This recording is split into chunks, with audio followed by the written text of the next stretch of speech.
aquí va a venir el síndrome meningítico. Ya estoy hablando de otro síndrome meningítico, y por el tiempo, agudo.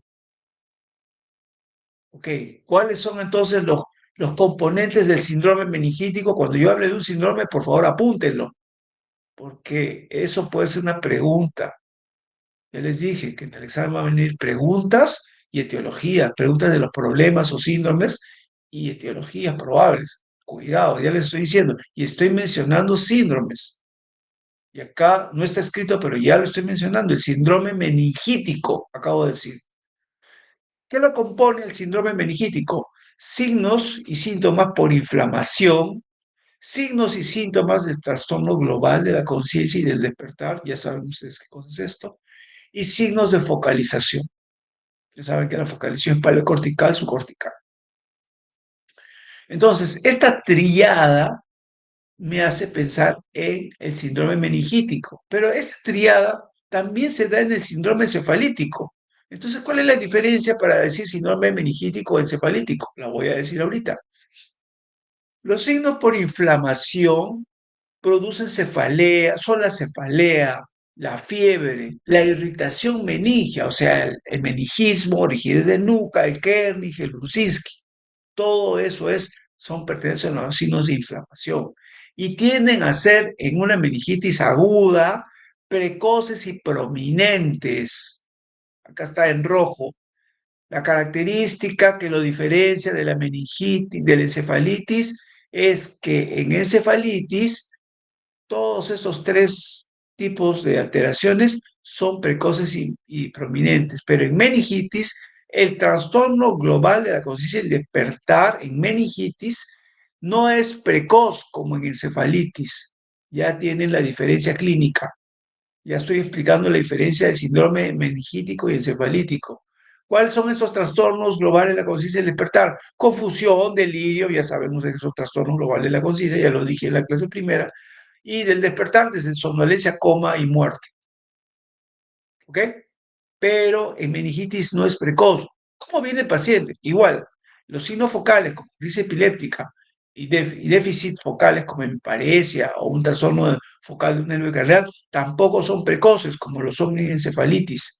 O sea, estos dos grupos de signos van después de este primero. En encefalitis casi van a la par. A veces signos por inflamación ni aparecen estos. ¿Ok?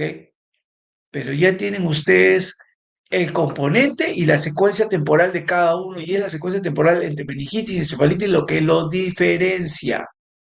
¿Y qué diferencia entre una meningitis viral y una bacteriana? El trastorno del despertar. Estoy diciendo todas las diferencias claves, estoy mencionándolas ahorita. Ya, el que las chapa bien, el que no, pobrecito, porque no le va a ir bien.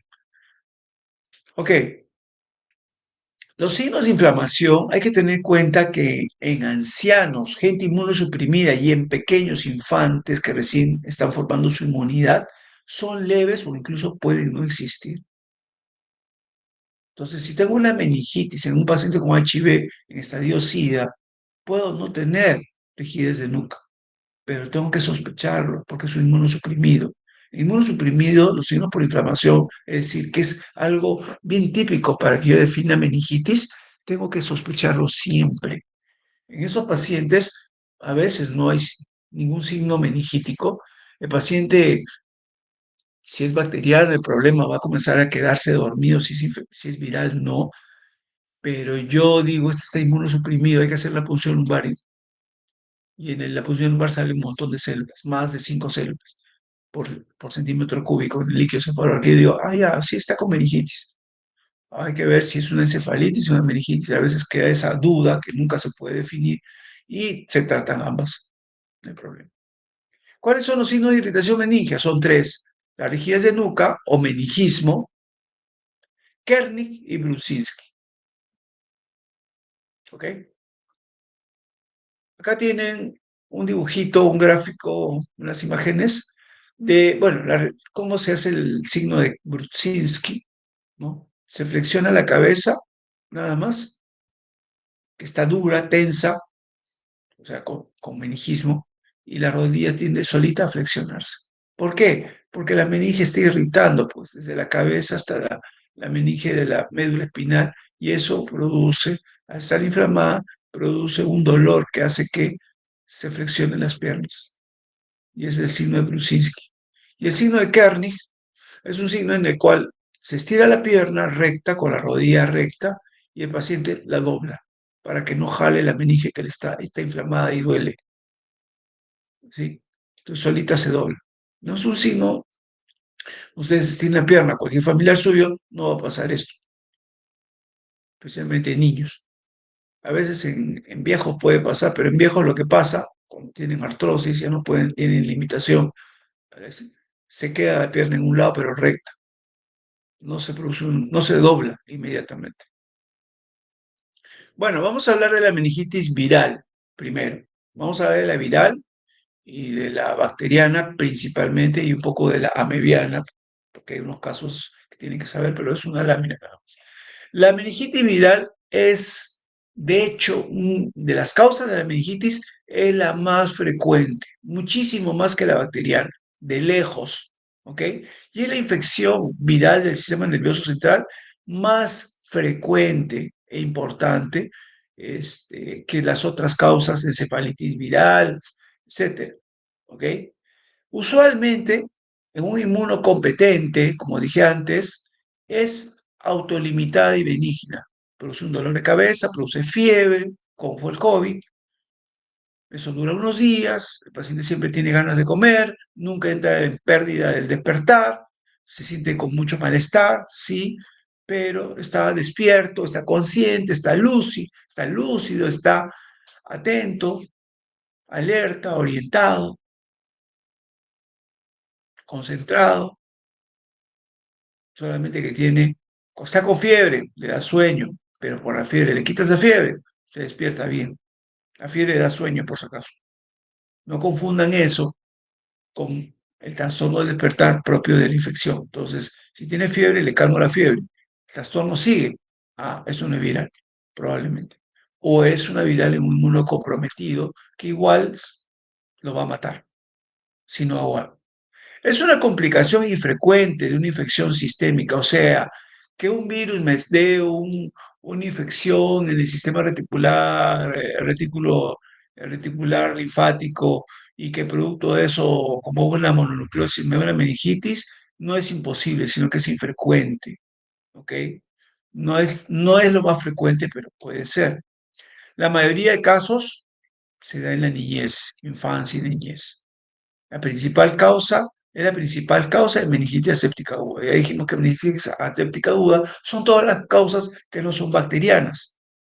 Y ahí están los virus, los parásitos, los hongos, las amebas, las causas químicas, las causas infiltrativas. Pero de todas ellas, la viral es la principal causa de meningitis aséptica aguda. Y meningitis aséptica aguda está definida por aquella producida por agentes que no se cultivan en forma común en el líquido cefalorraquídeo. O sea, que los cultivos comunes para el líquido cefalorraquídeo no hay nada. Esa es la definición de meningitis aséptica aguda. Se caracteriza por tener un líquido cefalorraquídeo claro, con una pleocitosis linfocítica sin hipoglicorraquia. El gram negativo, los cultivos para bacterias causantes comunes de la meningitis aguda negativos.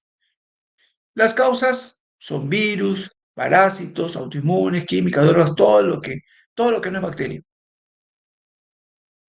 Nuevamente, causas de meningitis séptica, ahí tienen todas las causas, estamos reiterando básicamente lo mismo.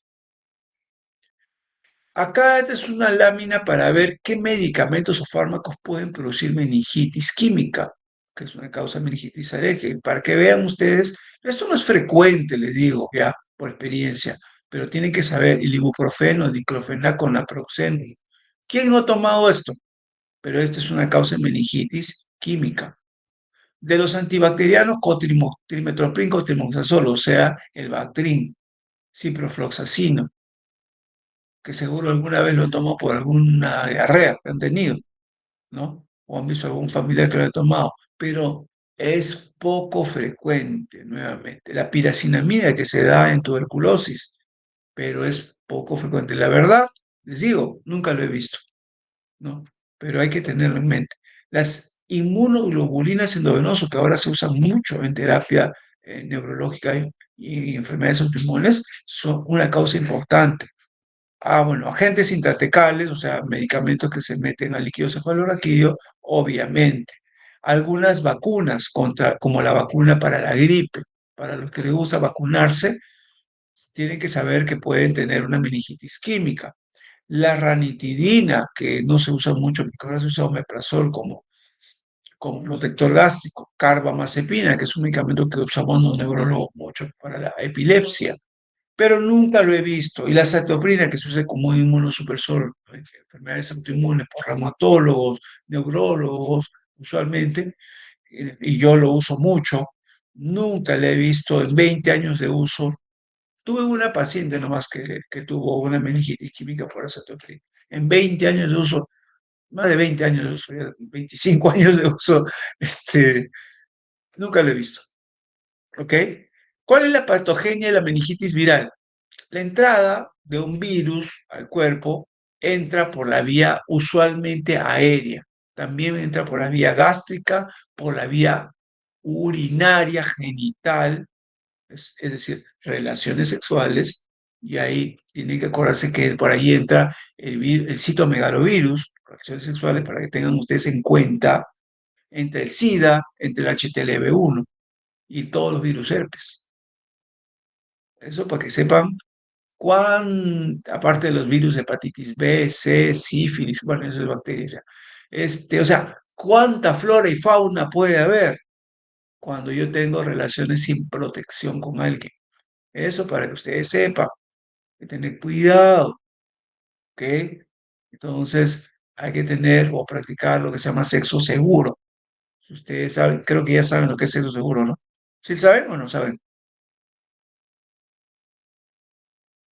No saben. Bueno, ya les dirán en alguna clase. Bueno, la otra entrada es la piel disrupta, o sea, cualquier herida en la piel.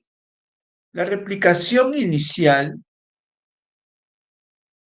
del virus, sea que entre por la vía aérea, gastrointestinal, etcétera, se da cerca del punto de entrada.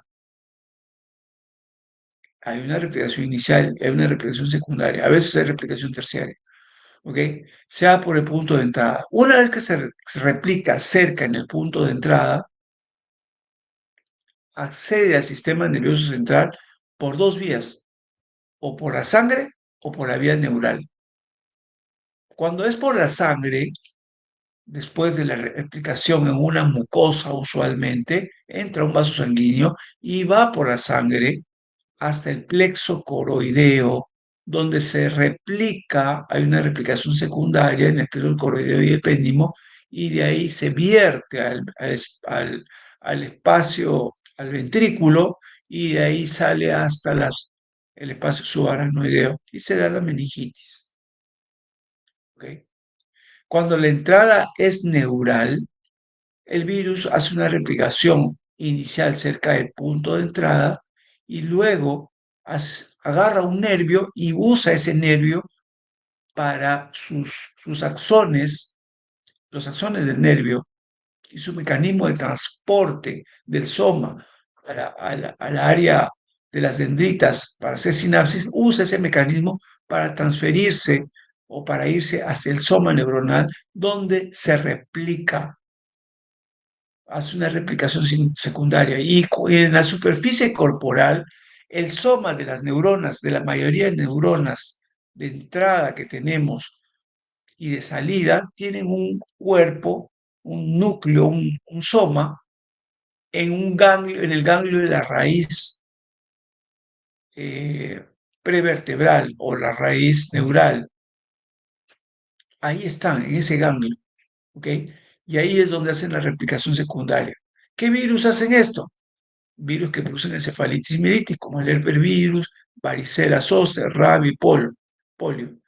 Hay otros virus que van directo a la corteza cerebral, virus que hacen entrada neural, van directo a la corteza cerebral y por ahí se replican primero en la corteza y de ahí se vierten al espacio subaracnoideo. Entonces, fíjense la replicación. Entonces, la replicación secundaria se da en el caso de diseminación hematógena o entrada hematógena, se da en el preso coroideo de las células ependimarias.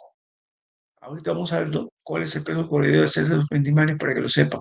Antes de diseminar al líquido cefalorraquídeo si la entrada es hematógena. Y en la entrada neural, en ganglio de la raíz posterior del nervio craneal o nervio craneal, por dentro, siento por la boca, los ojos, ¿no? O a veces por la nariz, la entrada es a la corteza cerebral, si la entrada es neural. La destrucción de las células ependimales y meningias e inflamación es lo que produce los síntomas de meningitis. O sea, estas células van a producir mucha inflamación y van a destruir ante la inflamación estas células meningias y la inflamación que se produce va a causar los síntomas. Siempre los síntomas, que son los que hemos dicho, dolor, focalización, es producto de la inflamación que producen en un germen, en un área virgen o en un santuario, un espacio santuario, como es el espacio subaracnoideo. La inflamación de vasos y cortezas superficiales tiende a ser en meningitis viral no profunda o neuronal, tiende a ser así. Acá tienen un dibujito para que vean cuáles son los presos coroidales, una tomografía, esas cositas blancas que vemos, y está conformado por vasos sanguíneos y epitelio, ¿ok? Y lo que rodea o cubre al ventrículo se llama el epéndimo. Entonces, ¿en dónde se replican estos? En las células epiteliales de, de, de los presos coroideos y en las células que recubren o tapizan el ventrículo, que es el epéndimo, en el cerebro y el canal central de la médula espinal. Todo eso es epéndimo. ¿Ok? Ahí se replican secundariamente y de ahí van y se difunden, se vierten a este espacio que es componente, es también líquido cefalorraquídeo, pero van al espacio subaracnoideo a través del agujero Lutz-Krimagendy, porque los ventrículos laterales pasan al tercer ventrículo, que es este de acá, estos son los ventrículos laterales, y ahí pasan al cuarto ventrículo, que no está acá, tal vez acá hay un puntito, es el conducto ependimario, y de ahí pasan al agujero Luz-Kemal-Kendi y de ahí sí van a la convexidad, incluso a la médula espinal, etcétera, a los cisternas de la base, que es ya el espacio subaracnoideo propiamente dicho. Acá tienen otro gráfico de un plexo coroideo, este dibujo rosado, que está compuesto por esto, capilares sanguíneos y células epiteliales. Esto es un plexo coroideo. Cuando la diseminación es neural, el virus, por ejemplo, entra por la corteza olfatoria, por ejemplo, el típico el virus de la gripe, ¿no? Respiro, se mete por acá, entra al bulbo olfatorio, donde hay unas neuronas, también las neuronas mitrales, y se disemina al espacio subaracnoideo y también a la corteza cerebral, y también a los ganglios de la corteza, en cuando es olfatoria, a los ganglios de la corteza, a los ganglios afectivos del sistema afectivo, como la amígdala. ¿Okay? ¿Cómo es la clínica? El inicio es súbito o puede haber un pródromo influencia like. ¿Qué es un pródromo influencia like? Fiebre, cefalea, malestar general. ¿Ok? Algunos días previos antes del inicio súbito. ¿Cómo es el inicio? Dolor de cabeza, básicamente, con fiebre o sin fiebre. Mejoría gradual en días. Usualmente esto inicia en horas, a pocos días, se mantiene unos días y mejora espontáneamente en días.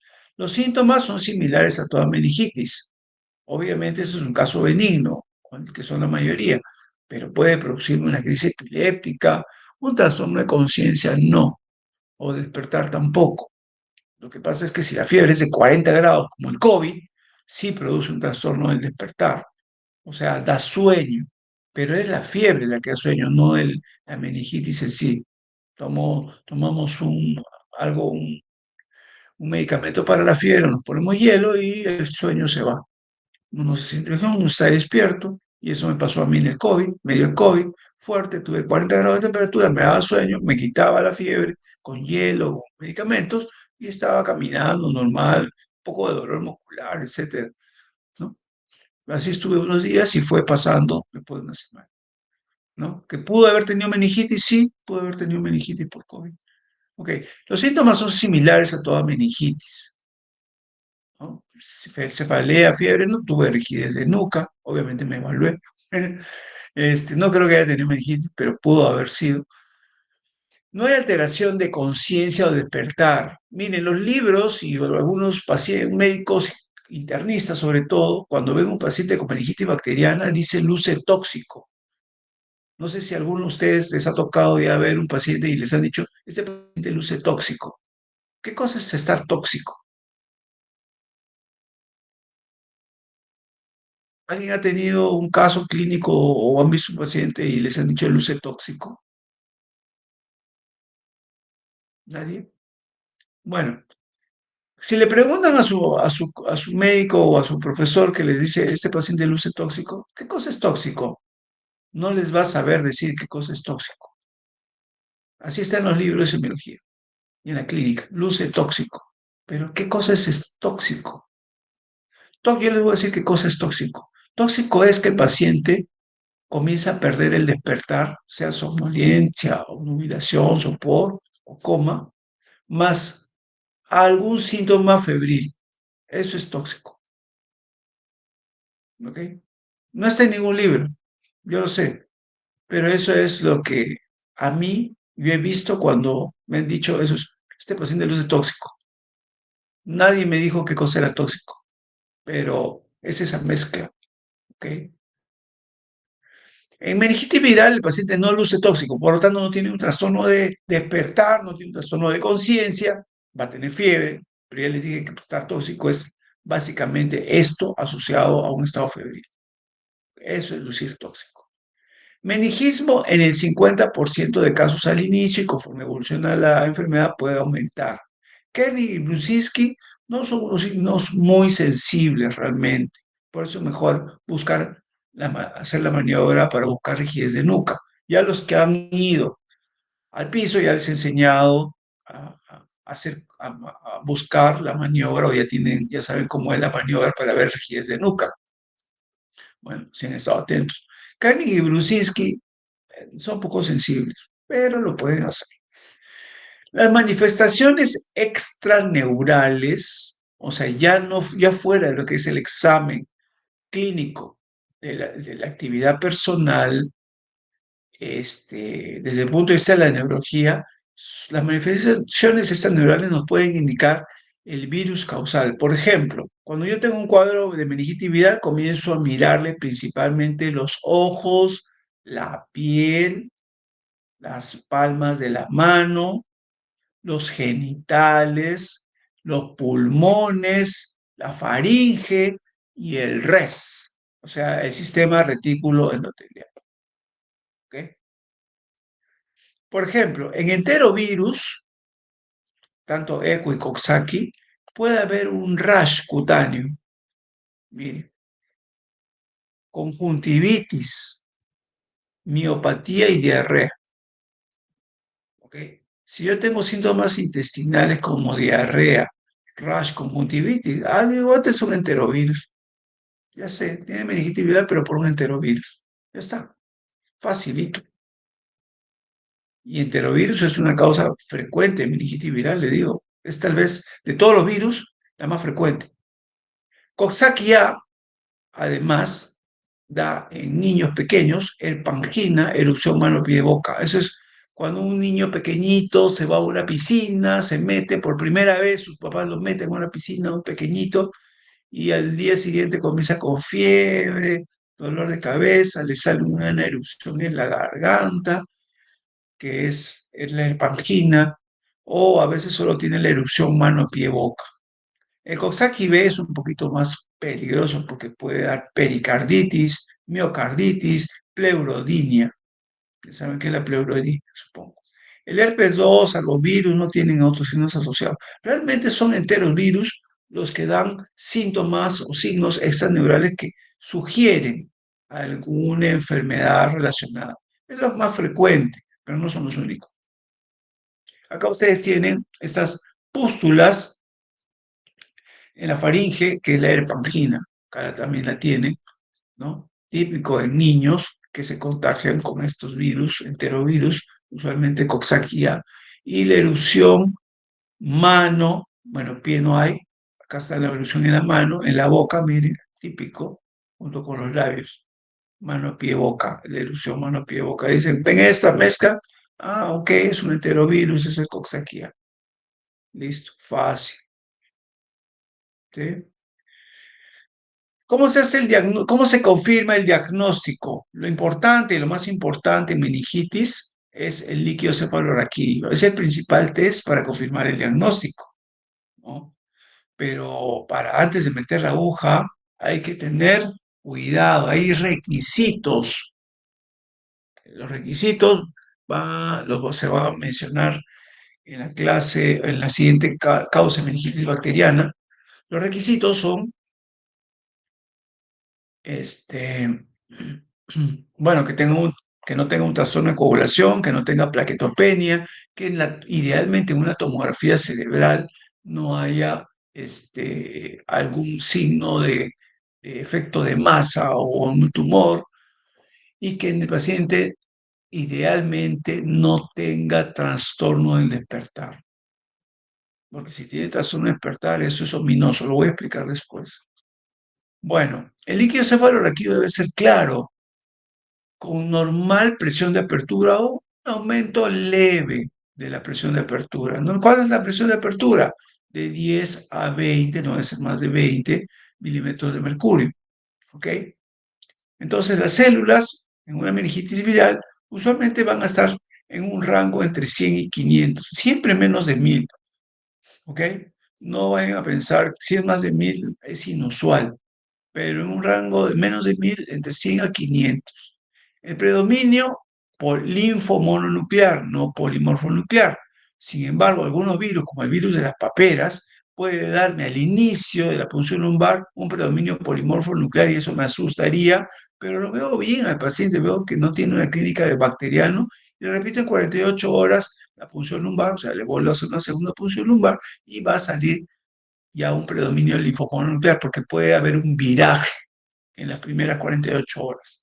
La glucorraquia, o sea, la cantidad de glucosa en líquido cefalorraquídeo va a ser normal. ¿Cuánto es la glucorraquia normal?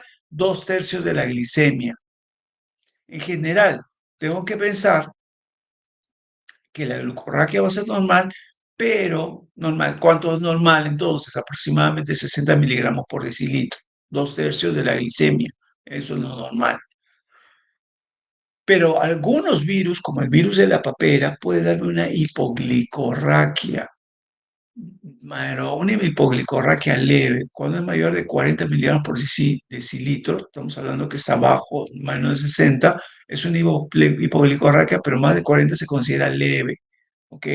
Menos de 40 ya es moderada, menos de 20 severa.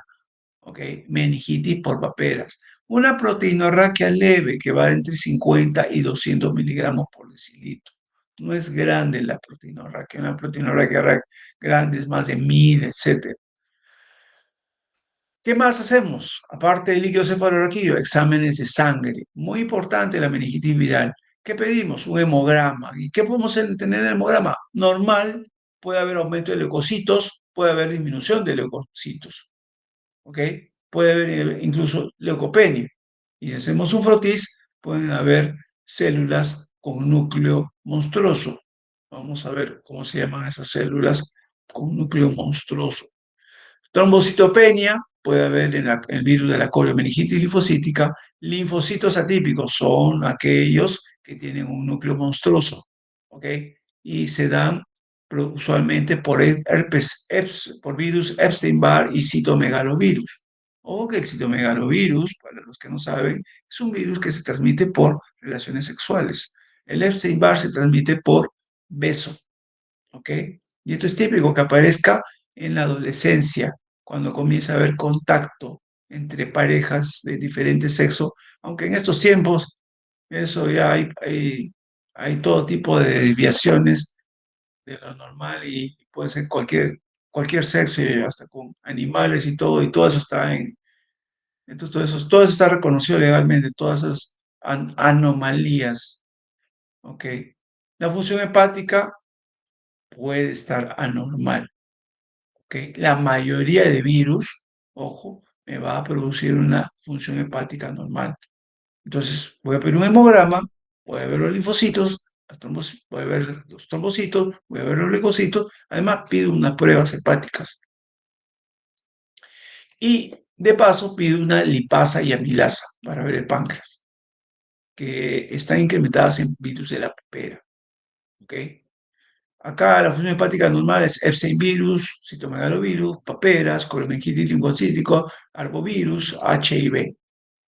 No se olviden del HIV. El HIV puede comenzar en su prima infección en un inmunocompetente y el ingreso da un cuadro de meningitis viral aguda con benigna, pero después de unos 3 meses, 4 meses sale la prueba positiva, HIV. Electroencefalograma no va a ser normal usualmente, pero si hay alguna alteración, va a ser una leve lentificación difusa, inespecífica.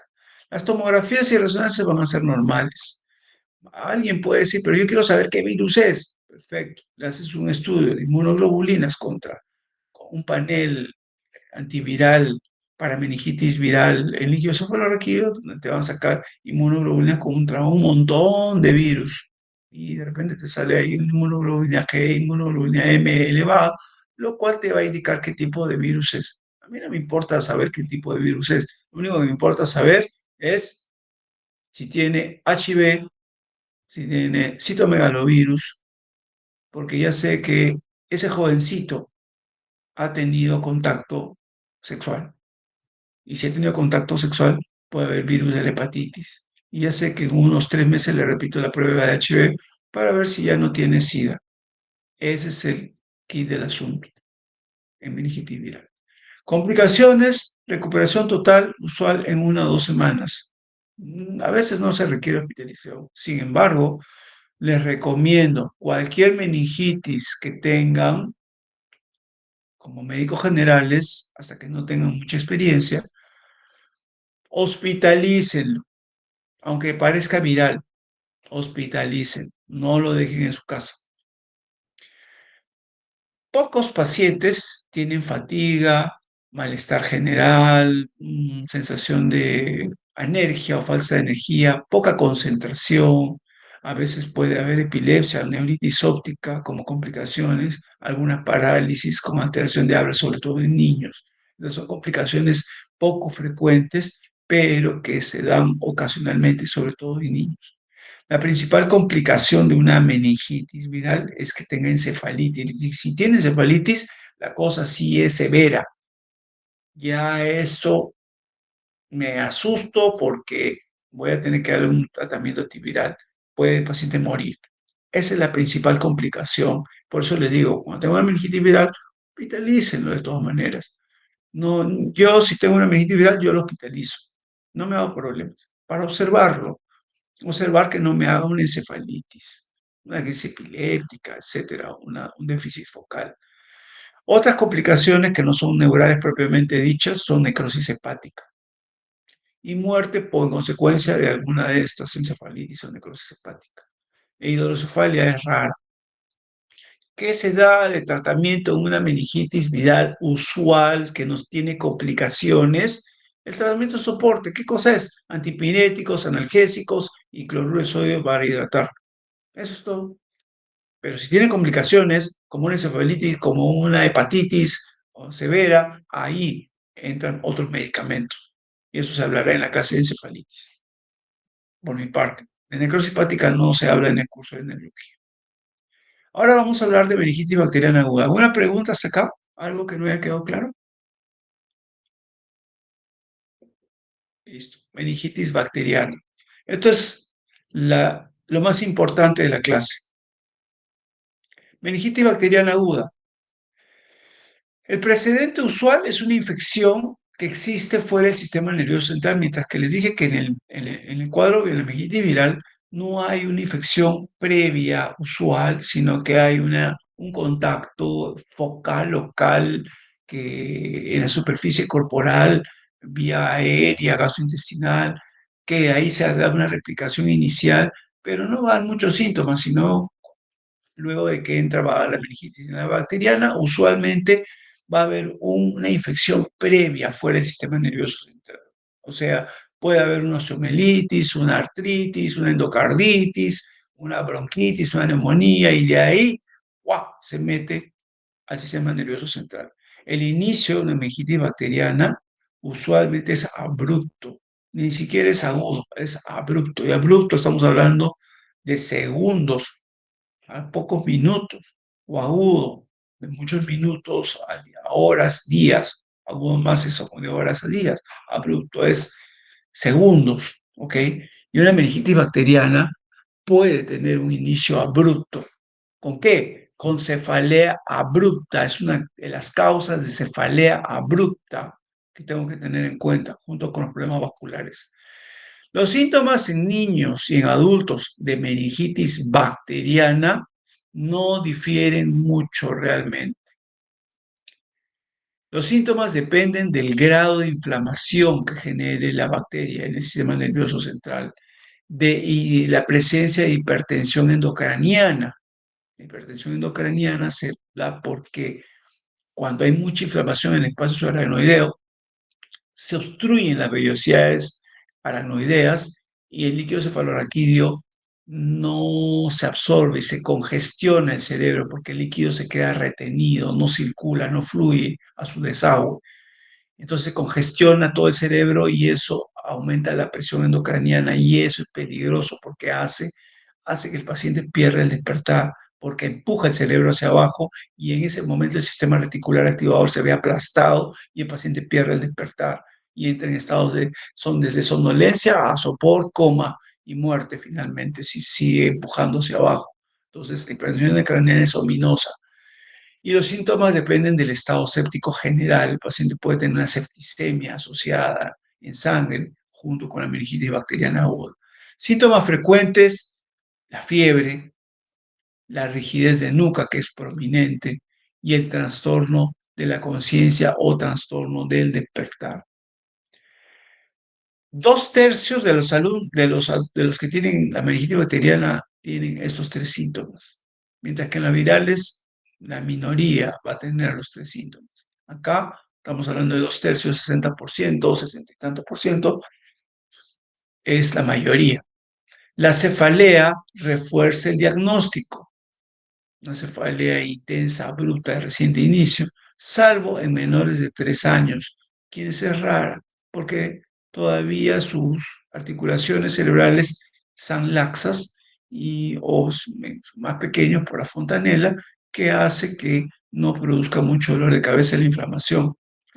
La congestión cerebral hace que se abombe la fontanela y eso disminuye la congestión cerebral. La etiología de una meningitis bacteriana aguda puede ser inferida por la edad y la situación clínica del paciente. Por ejemplo, en menores de 6 años, siempre pensar en Haemophilus influenza, pero al final van a ver que se va a tener que pensar en Haemophilus influenza en todos.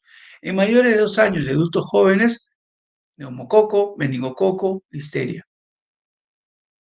Esto es lo que más pensamos, neumococo y listeria.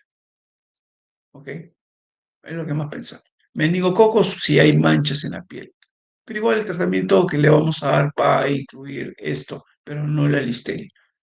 Entonces hay que tener en cuenta el tratamiento. Y el tratamiento para meningitis, ustedes van a tener que salir sabiéndolo hoy día. En mayores de 50 años va a depender en qué situación clínica concomitante tiene.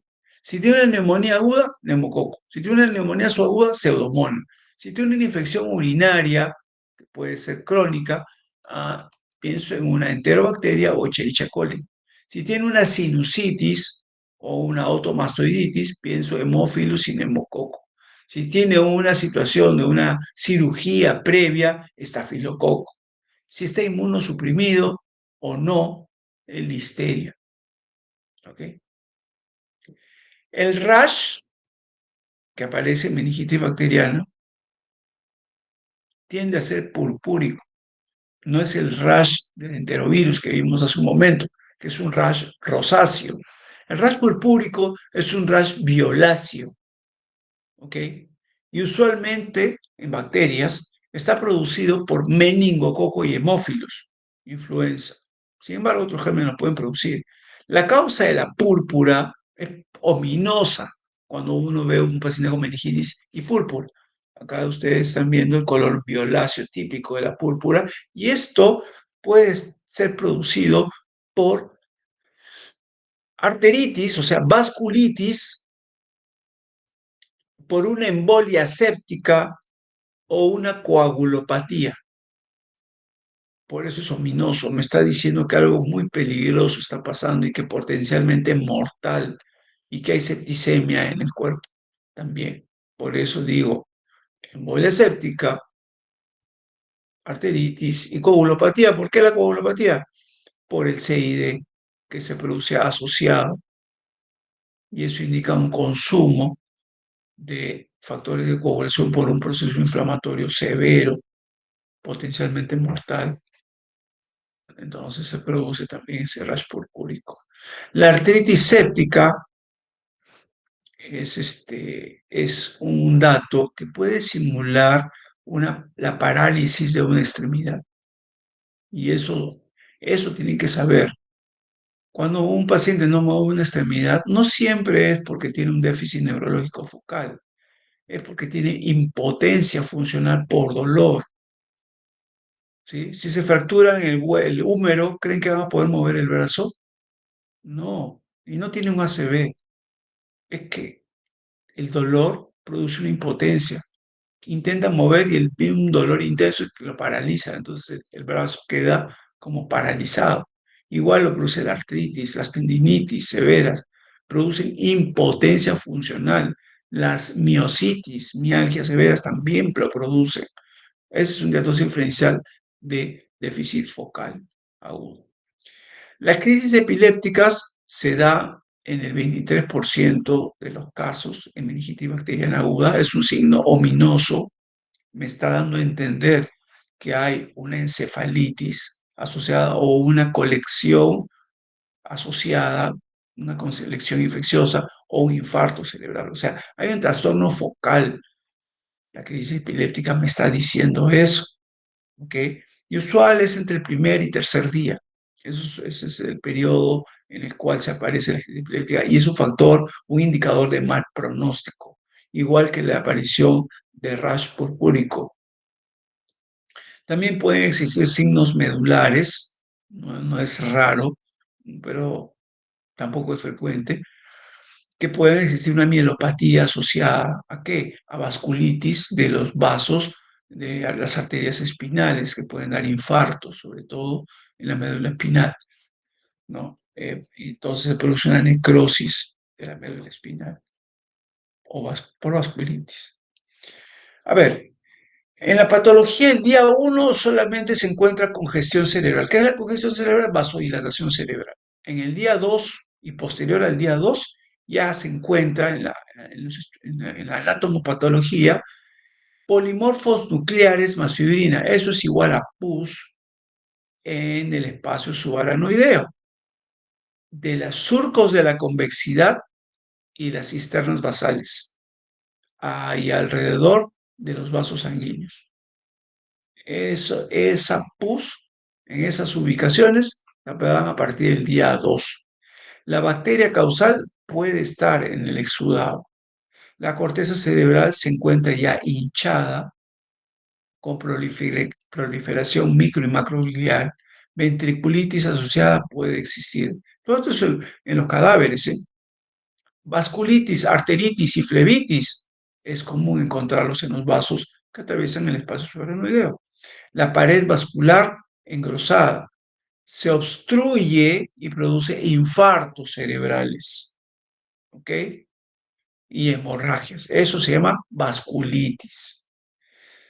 Tras la meningitis, o sea, una vez superada la meningitis, puede existir, puede quedar la meninge tan inflamada que se llena de colágeno y se produce un engrosamiento de la meninge que se llama paquimeningitis. También pueden haber zonas de necrosis y gliosis en el cerebro y la médula producto de la vasculitis que se da. Acá tienen un gráfico cerebro visto desde abajo. Acá tienen los lóbulos temporales, los lóbulos frontales, los lóbulos occipitales. Acá tienen el cerebro, los hemisferios cerebelosos, el tronco cerebral, el puente y el bulbo. ¿Ok? Miren como una leche condensada lo está cubriendo las cisternas de la base y los surcos que se llegan a ver en esta zona. ¿Ya? Y eso es pus. Entonces, es una pieza anatómica de alguien que ha muerto por una meningitis bacteriana purulenta, ¿ok? O meningitis séptica, ya no aséptica, ¿ok? Acá tenemos otra pieza de otro cadáver en el que habla la dura madre y ya no parece solamente que hay en los surcos de la convención como leche condensada, sino leche condensada podrida porque está de color verde, ¿ok? Pus, pero un estadio más avanzado todavía, ya putrefacto realmente, ¿ok? Esto, bueno, es en lo que termina una meningitis bacteriana si no recibe tratamiento, en la muerte. Por eso les estoy diciendo, ya esto es ya estamos hablando de patologías potencialmente mortales. Y si ustedes no aprenden esto, pueden terminar, ya saben en dónde, porque el médico tiene responsabilidad legal y de mala praxis. Por eso es que tienen que aprender bien esta clase. La patogenia, bueno, el origen de las bacterias usualmente se da a nivel de la nasofaringeo, un defecto congénito, un trauma encefalocraniano o tras una neurocirugía. Lo usual es que haya una colonización bacteriana en la nasofaringe, lo cual es algo peligroso. Por eso los médicos, ustedes como médicos generales van a ver un montón de faringitis y siempre se le dice al paciente, hay que verle la garganta, cómo está, porque de repente tiene exudado bacteriano, exudado usualmente va a ser bacteriano. Claro, puedo hacer un hisopado para saberlo con exactitud y ver, hacerle un gran, si es un hemococo, estafilococo, etcétera. Ya, usualmente yo veo un exudado, asumo que es una bacteria y le doy un tratamiento antibiótico inmediatamente. ¿Por qué? Porque sé que eso se puede convertir en una meningitis bacteriana, no porque la faringe me importe o el dolor mucho, porque eso se puede calmar con, con medicamentos tópicos, sino por las consecuencias. Para mí, como neurólogo, una faringitis es el origen potencial de una meningitis bacteriana. Y si veo congestión, sí, pero si no está congestionado, o sea, si veo congestión con secreción mucosa, sí. Pero si solamente hay una congestión, vasodilatación está enrojecida y no hay congestión, digo, no, esto es cuadro viral. Ni le doy antibiótico. ¿Ok? Entonces, ya vieron cómo es el punto de vista del neurólogo y qué es lo que le recomienda para las faringitis que van a ver como médicos generales todos los días. ¿Ok? Especialmente en invierno, donde toda la gente comienza a estornudar, etcétera. Entonces, esa nasofaringe se comienza a colonizar con la bacteria, es decir, a expandir, y luego va a penetrar por vía sanguínea. Acá no hay una transmisión neural, acá es vía vaso sanguíneo. Por el vaso sanguíneo se produce una bacteriemia. Esa bacteria, esas bacterias que entran al sistema nervioso central, usualmente tienen un blindaje que les permite atravesar la barrera hematoencefálica, que una bacteria sin ese blindaje usualmente no lo hace, es más difícil. Ese blindaje se llama la cápsula, ¿ok? La cápsula bacteriana. Entonces, las bacterias capsuladas son la principal causa de meningitis bacteriana. ¿Cuáles son esas bacterias capsuladas? Neumococo, hemófilos y meningococo. Tienen un blindaje y eso les permite adherirse bastante mejor al endotelio y abrir la barrera hematoencefálica. O sea, son peligrosas.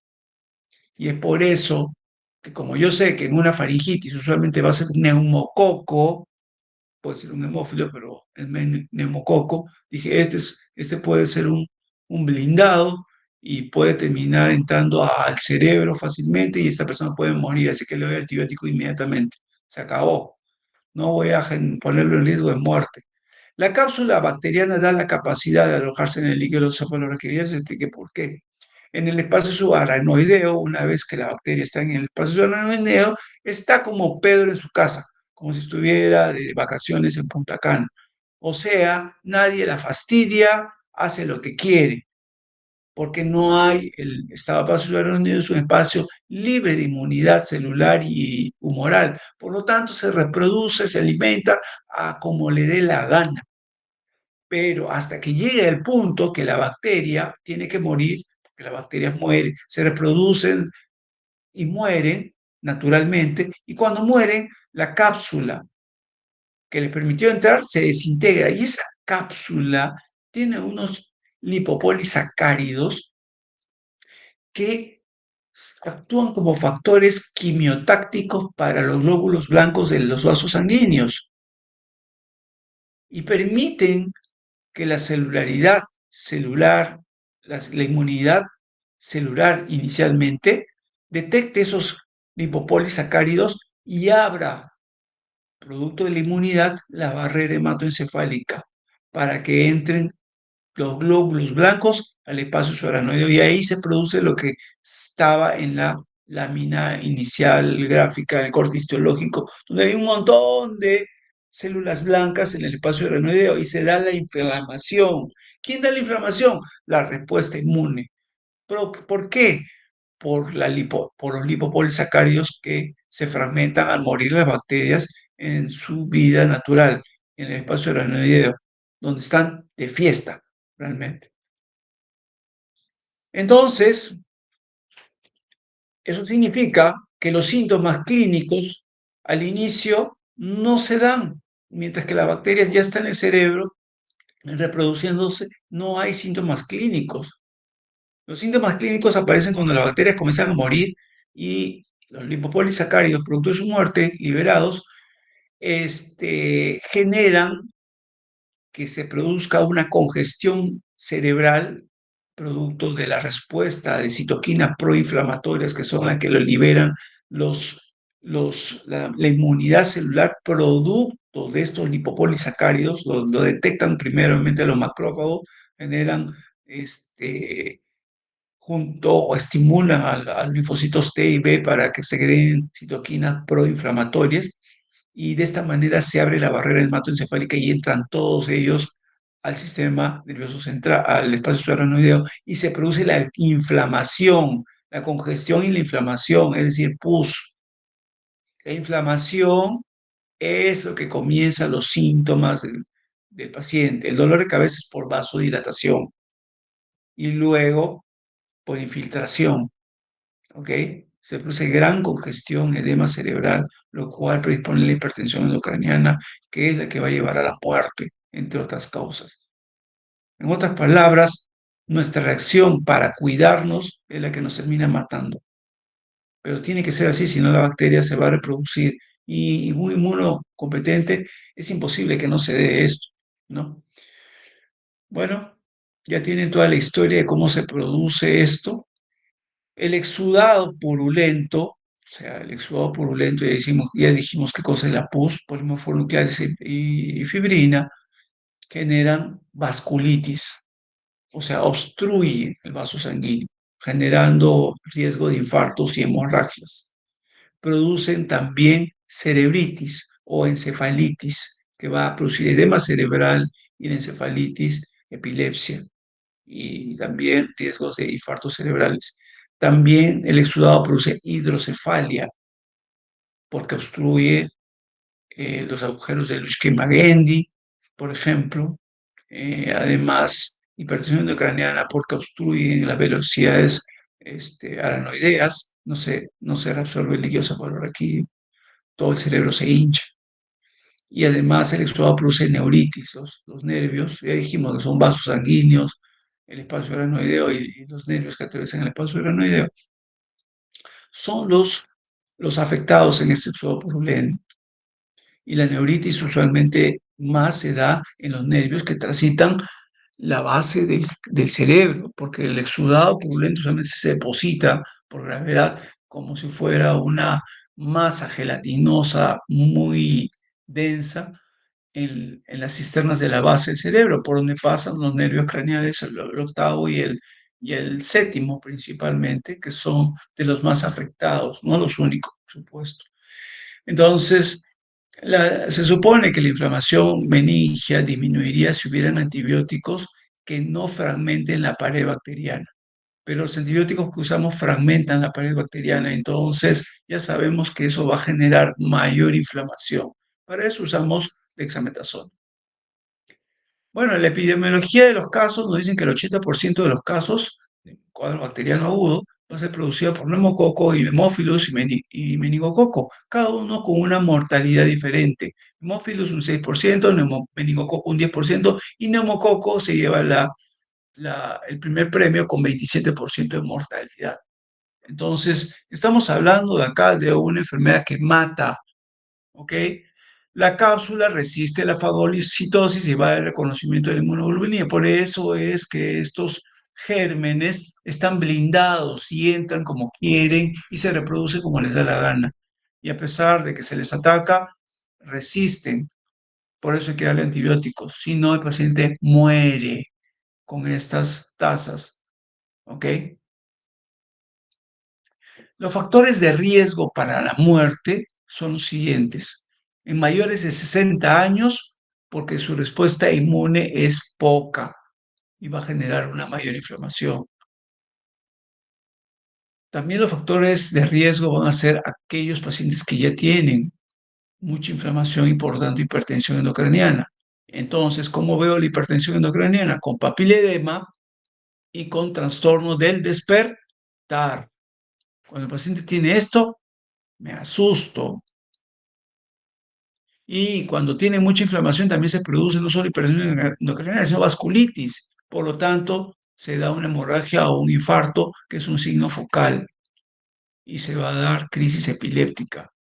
Entonces, las crisis epilépticas, los déficits neurológicos focales agudos, el papiledema, el trastorno del despertar, el ingreso, son causas o son factores de mal pronóstico, porque tienen mayor riesgo de morir.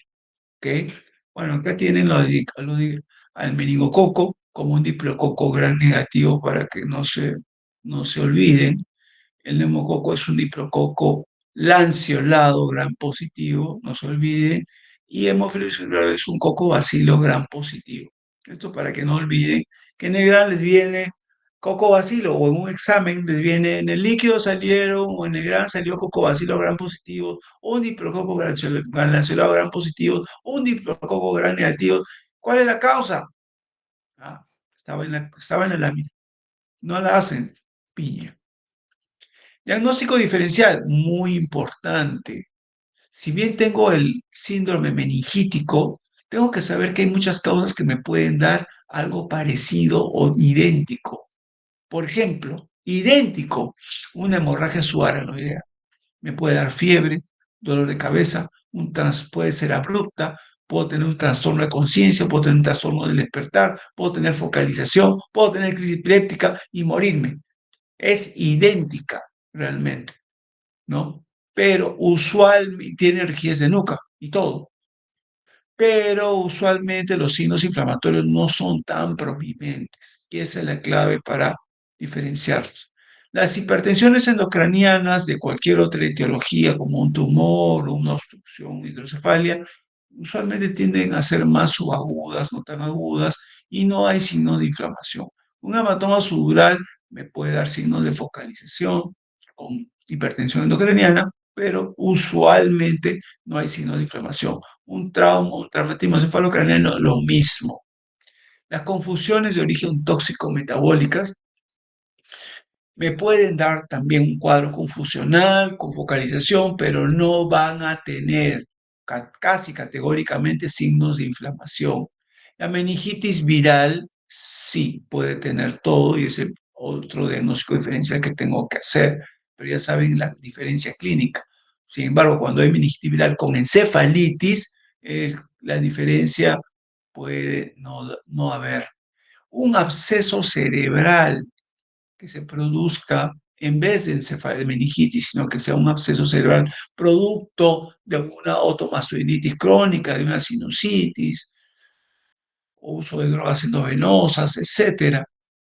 Me puede dar todo, me puede dar focalización, epilepsia, trastorno del despertar, hipertensión endocraniana, e incluso rigidez de nuca.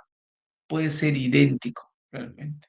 Una meningitis neoplásica es bastante parecida, pero usualmente, si bien puede ser aguda, usualmente es subaguda y usualmente no tiene signos de inflamación. Entonces, el diagnóstico es clínico, ¿ok? En emergencia veo una persona que viene con dolor de cabeza, a veces hablando tonterías, o sea, confusa, o a veces puede estar delirando. Y le agarro el cuello, en tabla, digo, meningitis, de frente, tratamiento antibiótico. Sin embargo, tengo que tener en cuenta que si es un inmunosuprimido y ahorita con tanto SIDA que hay y tanto en pacientes sobre todo, que más tienen son los de la comunidad LGTBH y JK, tengo que ver signos de ello, ¿no? Pero si no lo hay que sospecharlo y en toda meningitis se debe pedir un HIV, ¿ok? No necesariamente tiene que pertenecer a eso, porque cualquier persona puede tener HIV por no tener sexo seguro, así que hay que tener cuidado. Sexo, por eso recomiendan sexo seguro, para no caer en esos problemas en los que sí caen las comunidades LGTB que no tienen sexo seguro. Por eso es que las consecuencias de ellos son peligrosas y es un camino incorrecto por las consecuencias que están en las estadísticas. Bueno, en muy jóvenes, o sea, infantes, ancianos, inmunosuprimidos, puedo no tener signos meningios muy prominentes, puedo incluso dudarlo o no haber de todo, pero igual tengo que sospechar, ¿ok? El líquido cefalorraquídeo, ¿cómo va a ser? Dijimos que en viral era claro, transparente. En el líquido cefalorraquídeo de un paciente con meningitis bacteriana va a ser turbio, no va a ser cristal de roca. Acá tienen ustedes un líquido en cristal de roca y acá tienen uno con pus, para que vean cómo sale. Cristal de roca y se va enturbiando. Esto ya es sangre, ¿sí? Es una punción lumbar, una persona que tiene hemorragia subarachnoidea o que ha tenido o que tiene meningitis purulenta que se ha complicado con una hemorragia en el espacio subarachnoideo, pero termina en pus, ¿ok? Entonces, las características físicas son, primero, hago la punción lumbar, veo el líquido cefalorraquídeo y está turbio y tiene una presión de apertura elevada. ¿Cuánto es la presión de apertura normal? Entre 12 y 18. Nunca debe pasar de 20. Más de 20, digo, hipertensión endocraniana por punción lumbar. Eso significa que ese paciente está con hipertensión endocraniana y tengo que tener mucho cuidado, porque el que tiene hipertensión endocraniana ya tiene un factor de riesgo para morirse. Y si le hago una punción lumbar a una persona que tiene hipertensión endocraniana, puedo hacer que el tronco cerebral descienda y haga un paro ventilatorio y se quede muerto en ese instante. ¿Ok? Si tengo una presión de apertura muy elevada, le pongo el mandril y trato de sacar muy lentamente el líquido y muy poquito, menos de 3 centímetros cúbicos, para que el tronco no descienda y se muera. En ese momento me asusto, pero tengo que hacerlo ya, ya estoy con la aguja ahí metida y saco poquito para allá, a mandarle los exámenes, pero no le saco mucho. Y si le saco el mandril de frente y dejo que el líquido salga a chorro, pues puede caer el tronco cerebral y en ese momento se me muere. Por eso es que hay que tener mucho cuidado. Los dos hallazgos físicos previos, o sea, al ver el líquido cefalorraquídeo y la presión de apertura aumentada, prácticamente me está diciendo que esto tiene una hipertensión endocraniana importante y esto es algo bacteriano, muy probablemente. Prácticamente me están dando el diagnóstico de meningitis bacteriana. ¿Qué exámenes voy a hacer ya una vez que tenga mi líquido cefalorraquídeo? El citoquímico, no lo olviden, por favor, puede ser pregunta de examen, el GRAM, los cultivos, y el líquido cefalorraquídeo, eso nunca debe dejar de hacerse. Siempre se hace un BK también. Se pide un BK, un KOH para buscar tuberculosis, hongos. Si tienen mucha muestra, pueden pedir una aglutinación en látex y una contrainmunoelectroforesis para buscar anticuerpos contra la cápsula de las bacterias, usualmente eh, las bacterias capsuladas, las 3 bacterias capsuladas, porque vienen kits de antígenos contra esos gérmenes y ocasionalmente, aunque no tienen mucha sensibilidad, la aglutinación en látex y la contrainmunoelectroforesis me pueden dar resultados que son totalmente cuando salen totalmente específicos, ¿ok? No sensibles, pero son específicos. Pero se hacen estas pruebas también. En el citoquímico, ¿qué voy a encontrar? Una pleocitosis, o sea, aumento de los glóbulos de las células blancas, el predominio polimorfo nuclear. Y no va a ser menos de 1000 como en el viral, que es de 100 a 500 más o menos. Acá va a ser de 1000 a 10.000, o sea, muchísimas más células, con hipoglicorraquia importante, menos de 40 miligramos por decilitro, e hiperproteinorraquia, que va a ser también mayor a la que vemos en los cuadros virales.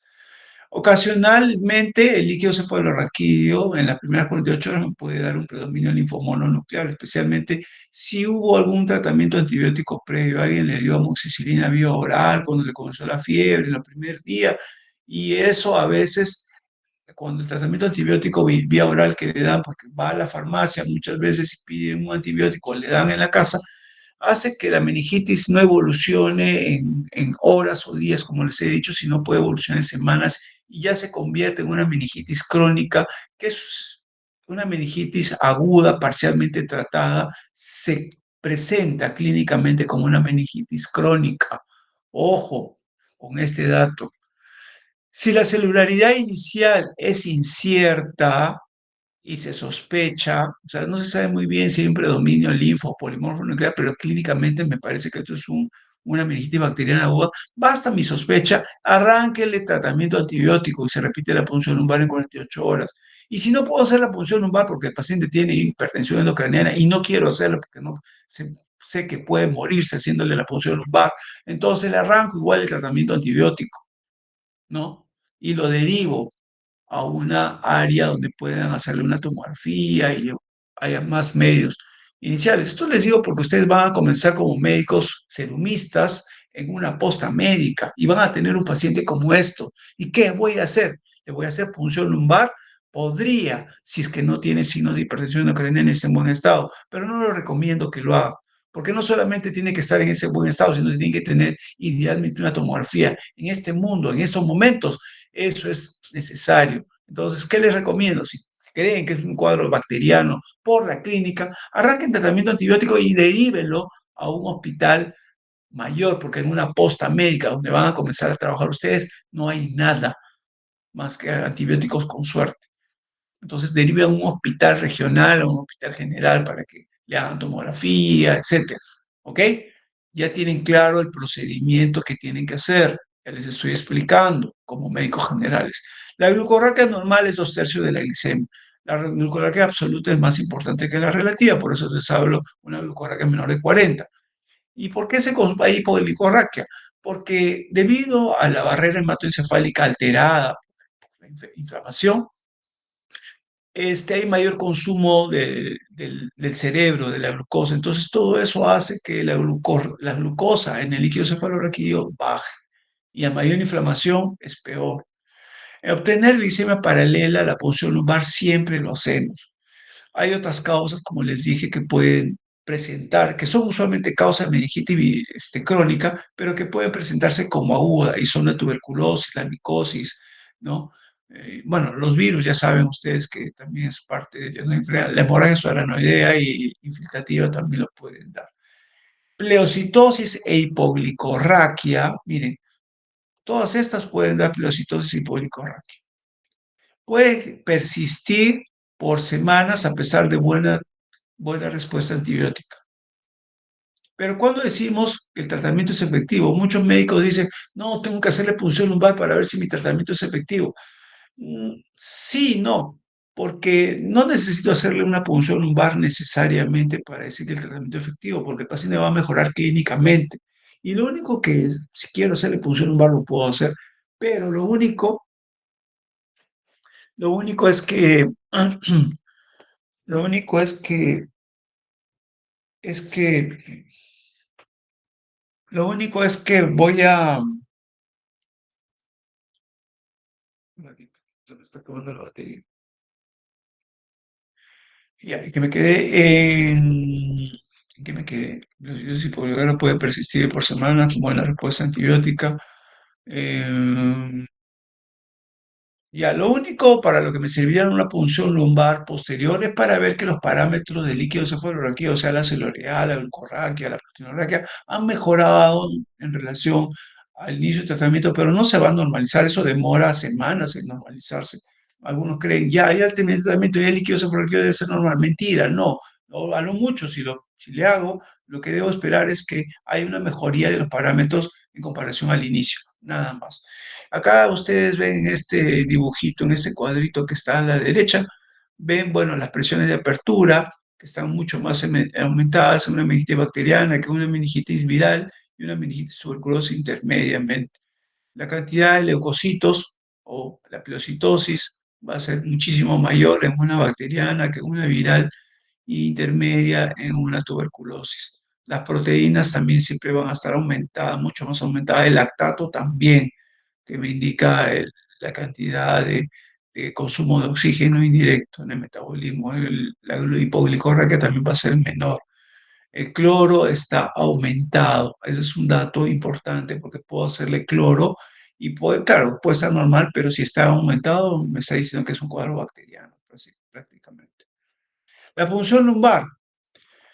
A ver, hablemos de la punción lumbar. Iniciar el tratamiento antibiótico empíricamente si la punción lumbar no es inmediata. Ya les he dicho, si están en una posta, no hagan punción lumbar, así de frente.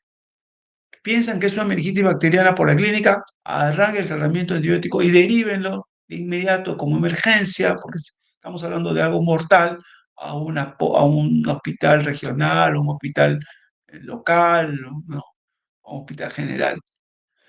Las 2 a 3 horas previas a la punción lumbar, yo puedo empezar el antibiótico y el cultivo del líquido cefalorraquídeo no se va a afectar, sino se afecta después de la segunda hora realmente. Ya después de la segunda hora, si yo empecé el tratamiento antibiótico, el cultivo del líquido cefalorraquídeo ya puede que no salga positivo, pero eso no es más importante a que ustedes hagan una punción lumbar y el paciente muera, ¿ok? Ya en 48 horas negativice el cultivo. Riesgo de herniación cerebral es pequeño cuando hay una meningitis bacteriana, pero es ostensible, importante, si hay hipertensión endocraniana. Por eso les estoy dando los datos de hipertensión endocraniana, que el paciente tenga papiledema. Para eso tienen que aprender a ver el fondo de ojo. Para eso tienen que ir con oftalmoscopio en su rotación de neurología. Si no, no van a aprender a ver un fondo de ojo. Y si no van a aprender a ver un fondo de ojo, cuando les llegue la hora de eso no van a poder ver el fondo de ojo para buscar si hay papiledema. Porque si hay papiledema no debo hacer la punción lumbar.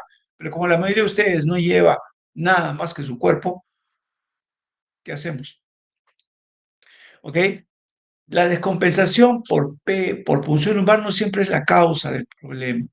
La relación temporal entre la punción lumbar y la herniación cerebral no necesariamente indica causalidad, pero genera un problema judicial. Por eso se los estoy explicando, por los problemas judiciales que pueden tener. Para reducir el riesgo de una herniación cerebral en meningitis, bueno, si el paciente no tiene hipertensión endocraniana y se le va a hacer una punción lumbar, yo siempre le digo a los residentes, háganle con manitol 30 minutos antes, usen una aguja pequeña y saquen poco líquido cefalorraquídeo. Obviamente, tiene que haber requisitos antes de hacer la punción lumbar, que tenga una tomografía contrastada para ver que no tenga un absceso cerebral o un tumor complicado, ¿sí? O que haya sangrado o que el cerebro esté completamente hinchado y los ventrículos no se vean, en cuyo caso no se hace la punción lumbar. Obviamente que para entonces el paciente tiene signos clínicos, pero de todos modos se pide una tomografía. Nosotros la pedimos una tomografía siempre, a pesar de que la literatura dice que no es indispensable, es la recomendación para ustedes. ¿Ok? Y el hecho de que la tomografía cerebral sea normal no significa que no se pueda herniar, porque el paciente puede tener una tomografía normal y el paciente a la hora que le puso en un bar sale líquido a chorro y ahí está con hipertensión endocraniana. Y el hecho de que no tenga una tomografía cerebral, acá dice, no debe posponer la punción lumbar, pero les digo que se puede hacer la punción lumbar solamente si yo creo que el paciente, su examen y su estado clínico es tan bueno que podría no hacerle una punción lumbar, pero le voy a ser sincero, no lo recomiendo. siempre hagan una tomografía cerebral, un perfil de coagulación, un hemograma para ver plaquetopenia antes de hacer una punción lumbar si no quieren tener problemas legales. ¿Ok? Si hay hipertensión ucraniana y tengo que hacerle la punción lumbar con autorización de familiar, sabe los riesgos y me firma el documento, bueno, le voy a poner manitol y espero 30 minutos y ahí se hace la punción lumbar. Las contraindicaciones de la punción lumbar, la mayoría son relativas y están relacionadas a que si el paciente tiene signos de hipertensión endocraniana, tiene plaquetopenia, tiene coagulopatía, tiene una focalización neurológica y la hipertensión endocraniana, ya les dije que me da papilema y trastorno del despertar, ¿sí? Y si tiene crisis epiléptica porque son signos de focalización y la focalización me indica que se puede herniar cuando meto una aguja. Y entonces esa contraindicación relativa para mí es casi una contraindicación absoluta y no lo hago. Realmente cada vez que he visto un paciente así, digo, no, no se hace la punción lumbar, la niego, ¿ok? Contraindicación absoluta, sí, si la zona donde voy a hacer la punción lumbar está infectada. Esa es la contraindicación absoluta. La piel o el celular subcutáneo tienen alguna infección porque voy a meter un germen con seguridad, pero las otras son relativas. Y yo en la práctica, para mí, son casi absolutas. Complicaciones benignas de la punción lumbar. Ah, sí hay complicaciones benignas, que la tenemos todos los días, son la cefalea post-PL, que no es nada grave, se calma haciendo que el paciente se eche cada vez que comience el dolor de cabeza y dándole 2 litros de agua al día por una semana y desaparece solo. Y el dolor lumbociático que puede producir por la aguja, que no es nada grave, desaparece también en unos días. Las neuroimágenes es indispensable, más, yo digo que es indispensable siempre, pero más aún si hay factores de riesgo de mortalidad que ya se mencionaron. ¿Qué cosas se piensa ver a lo mucho? Una tomografía cerebral, un realce de las meninges, que están bien realzadas, así no debe ser. Otros exámenes que tengo que hacer, ya dije, hemograma, hemocultivo para ver si hay septicemia, el PCR, el perfil hepático, ¿ok? Y estudios para gérmenes específicos, ¿ok? Hemocultivos para gérmenes bacterianos eh, comunes y en algunos casos, bueno, en todo caso de meningitis, pedimos HIV, sífilis y también algunas neoplasias. Bueno, cuando el hemograma o los hemocultivos y el PCR salen alterados, hay que hacer un monitoreo de ello para ver cómo va la evolución, pero no para diferenciarlo de meningitis viral como algunos creen, se hace para ver, monitorizar cómo va la infección a nivel sistémico, porque puede haber infección, septicemia asociada. El electroencefalograma en una meningitis bacteriana aguda puede ser normal, lento o tener crisis epilépticas y estas pueden ser generalizadas o focales. Ya saben qué cosa es una epilepsia generalizada focal. Tratamiento. Hay dos fases del tratamiento, el tratamiento empírico y el tratamiento específico. El tratamiento empírico es con la sospecha clínica, basados no en la edad y la situación clínica del paciente y factores de riesgo. ¿Ok? Entonces damos un cóctel. El cóctel es naltrexona con vancomicina. ¿Por qué? Ceftriaxona me va a cubrir los 3 gérmenes capsulares que dije que son el 80% de la causa de la meningitis. Además, ceftriaxona me incluye o me trata los gram negativos, que usualmente se generan en ancianos. ¿Y la vancomicina para qué la uso? Ceftriaxona banco para la histeria, que se puede dar en cualquier persona, en cualquier momento. Ceftazidime solamente si pienso que hay pseudomona, no es lo usual. Ampicilina para la histeria, pero vancomicina es mejor. Entonces puedo terminar dando ceftriaxona, banco y ampi. O ceftriaxona y banco. Duración del tratamiento, hasta 14 días. Pero si hay una enterobacteria, 21 días o si hay listeria. Se asocia dexametasona en adultos y en niños, en meningitis bacteriana, no en viral. ¿Por qué? Porque la dexametasona me va a disminuir la inflamación y la hipertensión endocraniana, ergo, que es la que va a terminar matando al paciente. Por eso se asocia el tratamiento de dexametasona. Y ese tratamiento que en un adulto se da 10 miligramos 4 veces al día por 4 días y en niños 0,15 miligramos por kilo de peso 4 veces al día por 4 días, se da antes de empezar la primera dosis de antibióticos o junto con el antibiótico. ¿Por qué? Porque cuando le dé el antibiótico se va a destruir la cápsula y voy a generar más inflamación. Entonces, o lo doy antes o lo doy junto, pero no trato de no darlo después. Porque si lo doy después, ya la inflamación va a ser brutal y la dexametasona ya no va a tener mucho efecto. Entonces, por lo menos lo doy en última instancia conjuntamente con el inicio del tratamiento antibiótico para disminuir la inflamación reactiva que se va a producir por el antibiótico. Entonces, en niños ha demostrado menor secuelas, especialmente las neuropatías que se producen, incluyendo la listeria, la sordera. Complicaciones, hipertensión endocraniana. Ya ustedes saben, voy a mencionarlas nomás, ¿sí? Porque ya hablé bastante de la hipertensión endocraniana, cómo se da. ¿Cuál es el manejo de la hipertensión endocraniana? Elevar la cabecera, hiperventilación, darle manitol. Corticoides no ha demostrado beneficios, tampoco restricción hídrica. Entonces, ¿qué voy a dar? Medidas mecánicas y manitol o las crisis epilépticas, que pueden ser focal o generalizadas. Si hay o estado epiléptico. ¿Qué es un estado epiléptico? Que no hablé ayer sobre epilepsia. Es una crisis mayor de 5 minutos o varias crisis de menor duración, pero en las cuales el paciente no despierta entre ellas. Eso es un estado epiléptico actual, porque hay definiciones antiguas que hablan de más de 30 minutos. No, ya no, eso cambió ahora, mayor de 5 minutos. Si las hay, tengo que tratar la epilepsia. ¿Por qué? Porque la crisis epiléptica me aumenta la hipertensión endocraniana y el riesgo de muerte. Por ello es que se trata. Sin embargo, usualmente se da por un mes, no más, salvo que el electroencefalograma o el examen clínico o las imágenes mostraran que hay alguna anomalía persistente o una focalización. Ahí sí lo dejo más tiempo. Entonces, ¿por qué sea la crisis epiléptica? Por inflamación de la corteza, pues por encefalitis, o inflamación del vaso sanguíneo, por vasculitis, o por la consecuencia de la vasculitis, que es el infarto o la hemorragia, o alguna lesión que ocupa espacio, o las consecuencias de la meningitis en la base del cerebro, que afecta el hipotálamo y altera la hormona antidiurética, y el paciente va a tener un SIJA e hiponatremia.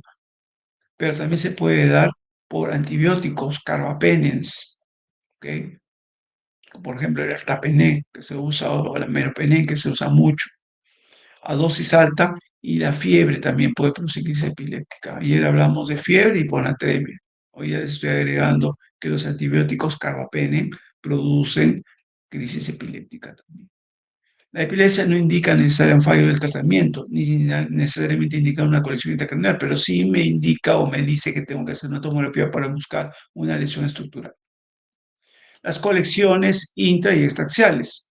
Básicamente, esas pueden ser subdurales o subaracnoideas, cuando están fuera del parénquima. Y si están dentro del parénquima, son abscesos cerebrales. ¿Ok? Esas colecciones usualmente son cerohemáticas con polimorfos nucleares. Usualmente y especialmente en niños se resuelven espontáneamente, pero si tienen cualquier imagen de esta con algún síntoma que voy a mencionar, tiene que operarse y sacarse. ¿Cuáles son esos síntomas? Fiebre persistente, a pesar del tratamiento antibiótico. Focalización, crisis epiléptica o signo de hipertensión endocraniana. Si hay cualquiera de esos, eso es una colección sintomática y el tratamiento es quirúrgico. Se basa en la operación para que se lo saque. ¿Ok? Sin embargo, la mayoría resuelve espontáneamente, pero si hay un síntoma, se saca. Además que también pueden seguir creciendo. Ok, el absceso cerebral, que dije que es otra colección ya intraparenquimal, No es una complicación frecuente de meningitis bacteriana, por si acaso, pero puede ser. Otras complicaciones son los infartos y las necrosis, y ya saben ustedes que es producto de vasculitis, pero también por vasoespasmo. ¿Ok? El infarto también se da adicionalmente en una situación rara, pero frecuente, en casos severos, de hipertensión endocraniana maligna. ¿Cuándo hablamos de una hipertensión endocraniana maligna? Ustedes recuerdan que la presión de perfusión cerebral es el resultado de la presión arterial sistémica menos la presión intracraneal. Cuando la presión intracraneal ha aumentado mucho, la presión de perfusión baja a tal punto que puede producir un infarto hemodinámico. Eso se llama hipertensión endocraniana maligna, aquella que me reduce la presión de perfusión cerebral, ¿ok? Y produce infartos cerebrales y epilepsia, ¿ok? Es una, es una, es casi una sentencia de muerte. La secreción inapropiada de hormona antidiurética, si hay un trastorno global de la conciencia, pensar en hiponatremia porcígea, ¿ok? Me puede dar trastorno de la conciencia, trastorno del despertar, epilepsia. El tratamiento es restricción de agua.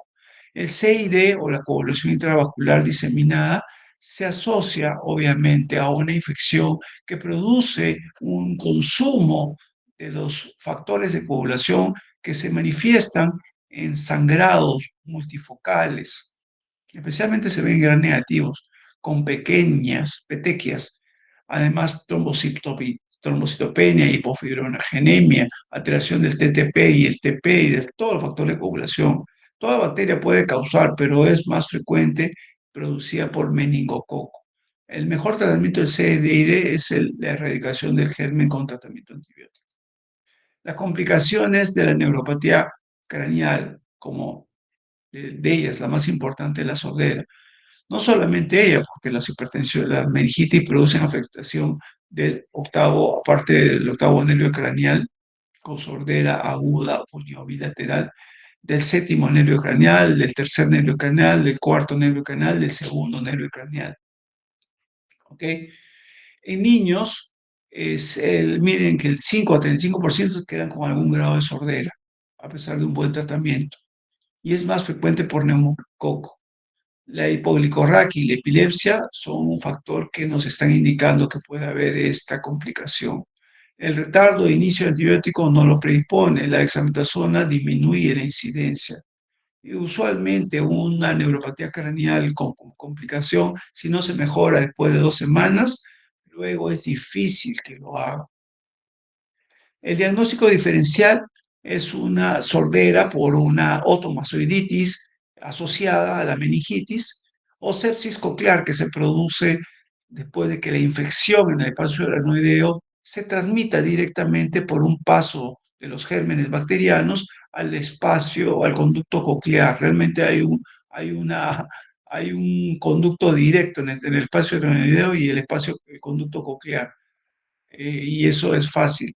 Las meningitis recurrentes es una causa peligrosa porque tienen mal pronóstico y se asocian a la persistencia de un foco parameningio como un absceso dentario, una mastoiditis, una infección, una celulitis alrededor de la cara o el cráneo, una sinusitis, otomastoiditis, creo que ya lo dije. Alteraciones inmunes también son causas de meningitis recurrente. Persistencia del germen que no se terminó de eliminar porque el tratamiento antibiótico no fue completo o fue inadecuado, o un defecto anatómico craneoespinal adquirido por un trauma cerebral, en el canal auditivo, en los senos paranasales o congénitos como los quistes neuroentéricos, los meningomieloceles. Acá tenemos un niño que nació con esta bolita, que en el estudio se ve que en la resonancia tenía la médula espinal, miren, salida se encontraba acá en esta colección, se llama mielocele, y la meninges acompañando, entonces una meningomielocele. Acá tienen una meningomielocele, que es este niño de acá. Eso predispone a las infecciones, especialmente por el zafirococo, los quistes neuroentéricos también. Cuando hay una meningitis recurrente, el pronóstico es desfavorable por el trastorno de conciencia y de crisis epiléptica a la que se asocian estos.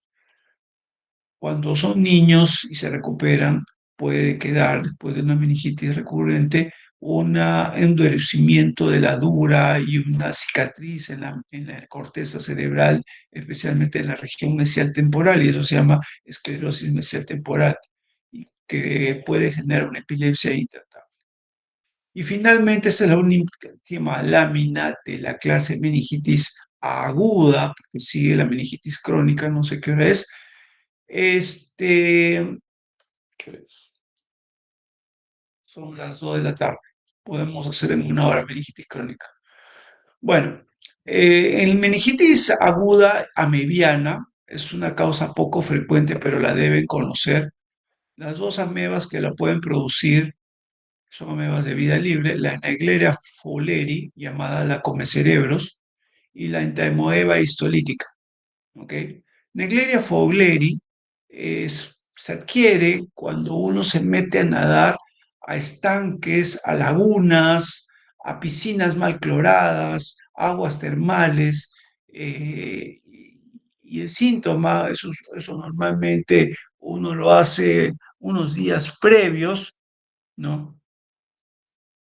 Se divierte mucho, pero no sabe que en ese tipo de aguas, piscinas mal cloradas, ojo, puede ingresar una ameba de vida libre, porque cuando el agua está estancada, las amebas crecen, y si no se echa suficiente cloro, vamos a tener esto.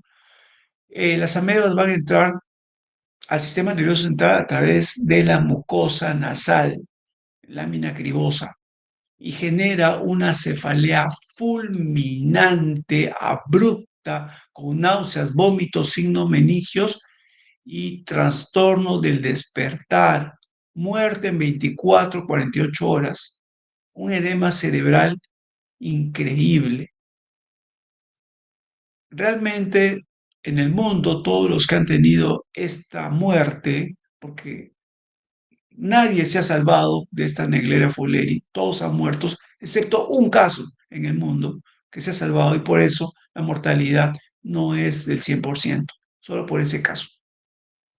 Pero prácticamente es una sentencia de muerte y se parece mucho a una hemorragia subaracnoidea, los síntomas, por lo abrupto. Prácticamente cuando yo pienso en hemorragia subaracnoidea, pienso en Naegleria fowleri. Claro, haciendo las salvedades de que la hemorragia subaracnoidea es de lejos muchísimo más frecuente que una meningitis aguda por amebas, que es rara.